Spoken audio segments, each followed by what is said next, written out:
আজ এমন একটি রেসিপি নিয়ে এসেছি আপনাদের জন্য, যেটি আমার শ্বশুরবাড়ির একটি খুব জনপ্রিয় রান্না। আর শুধু আমার শ্বশুরবাড়ি কেন, আপনারাও এই রেসিপিটি যদি একবার বাড়িতে ট্রাই করে দেখেন তাহলে বুঝতে পারবেন যে রেসিপিটি এত সুন্দর যে আপনাদেরও খুব খুব ভালো লাগবে। নমস্কার বন্ধুরা, আমি আবার হাজির হয়ে গেছি আরেকটি নতুন ব্লগ নিয়ে। আজ বানাবো দই মাছ ভাপা। চলুন তাহলে রান্নাটি শুরু করি। সেই প্রথমে একই প্রসেস, যেমন করে আমরা প্রতিটি মাছ নুন হলুদ দিয়ে ম্যারিনেট করে তারপরে ভেজে নিই, ঠিক সেমনিভাবেই আমরা প্রথমে মাছগুলো ভেজে নেব। আমি এখানে বড় একটি তেলাপিয়া মাছ দিয়ে করেছি। এটা কিন্তু যে কোনো মাছ দিয়ে করা যেতে পারে, আর টেস্টির সবই গ্রেভির কিন্তু খুবই সুন্দর হবে।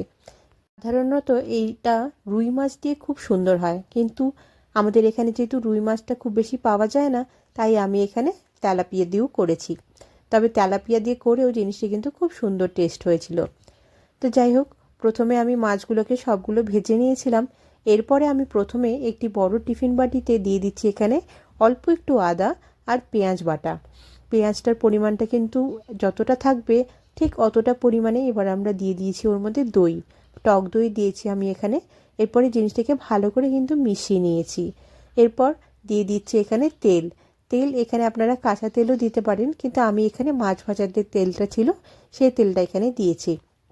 খুব ভালো করে জিনিসটিকে মিশিয়ে নেব যাতে লাম্পস না থাকে। আর এরপরে দিয়ে দেবো এখানে হলুদ গুঁড়ো, লাল লঙ্কার গুঁড়ো, আর দিয়ে দিচ্ছি এখানে গোটা গরম মশলা, যেটা আমি একটু আমুল দিস্তায় অল্প একটু বেটে নিয়েছিলাম। তারপরে দিয়ে দিলাম এখানে নুন, আর দিয়ে দিচ্ছি এখানে ঘি। এখানে কিন্তু তেলও আমরা ভালোই পরিমাণে দিয়ে দিয়েছি, আর ঘিটাও একটু ভালো টেস্টের জন্য এখানে দেব। এই রান্নাটি করতে কোনো তেমন ঝামেলা নেই, কিন্তু টেস্টটি কিন্তু জাস্ট অপূর্ব হবে। এবার আমার দেখুন গ্রেভিটা একদম আমার রেডি হয়ে গেছে। এরপরে আমি মাছের পিসগুলো এর মধ্যে ভালো করে দিয়ে দিচ্ছি, ভালো করে সাজিয়ে নিয়েছি। দিয়ে তারপরে এর মধ্যে আমি দিয়ে দেবো কিছু কাঁচা লঙ্কা চেরা। একটু ঝাল ঝাল হলে একটু দইয়ের মধ্যে খুব সুন্দর লাগবে জিনিসটা।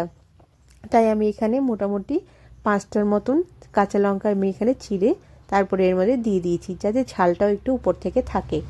এরপরে গ্রেভিটা আমি সবগুলো মাছের উপরে ভালোভাবে এমনি করে স্প্রেড করে দিয়ে এরপর আমি কিন্তু এটার ঢাকনাটা বন্ধ করে দেব। তাই আমি এবার ঢাকনাটা এখানে বন্ধ করে দিচ্ছি।